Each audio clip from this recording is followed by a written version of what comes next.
বিচ্ছেদের পর অবশিষ্ট সম্পর্কের একটা নরম সেতু তৈরি হয়।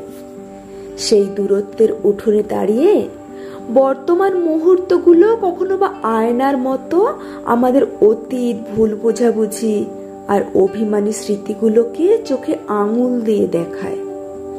তখন নিজেকে একটা ভঙ্গুর পাহাড় মনে হয়। নিজের অজান্তেই একটু একটু করে সময়ের সাথে রুক্ষ বাস্তবের কাছে তলিয়ে যাচ্ছি, হয়তোবা চোখ ভেজে। কিন্তু শিশুর মতো কান্নার আর অধিকার থাকে না। নিজের উপর রাগ হয়, অতীতের কাছে ফিরতে মন চায়, তবুও সাহস বা অধিকার হারিয়ে ফেলি আমরা। দূরত্ব কেন তৈরি হয় জানো? আসলে আমরা সবাই কাচের মতো স্বচ্ছ হতে চাই।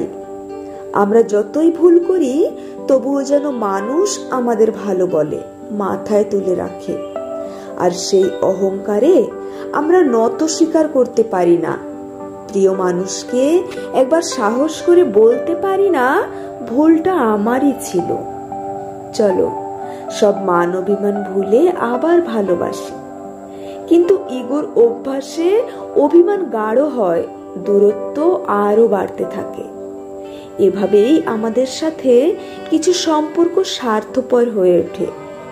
কিন্তু ভালোবাসা নরম প্রজাপতির মতো, মুহূর্ত গোনে আর চোখ মোছে। তবে চোখের জলে কি আর বন্যা হয়? শুধু ডায়েরির কিছু পাতা ভেজে।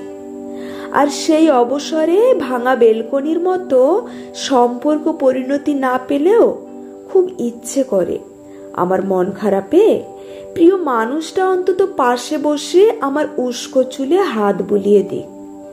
জ্বর হলে কপালে জলপট্টি দিয়ে বলুক, ভয় নেই, সঙ্গে আছি ঠিক আগের মতো।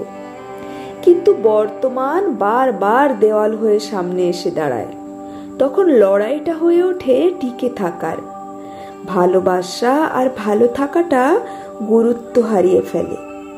এভাবেই বিচ্ছেদের পর অবশিষ্ট সম্পর্কের একটা নরম সেতু তৈরি হয়, যা পরিণত ভালোবাসার একটা নতুন অধ্যায়। কলমে বিশ্বজিৎ।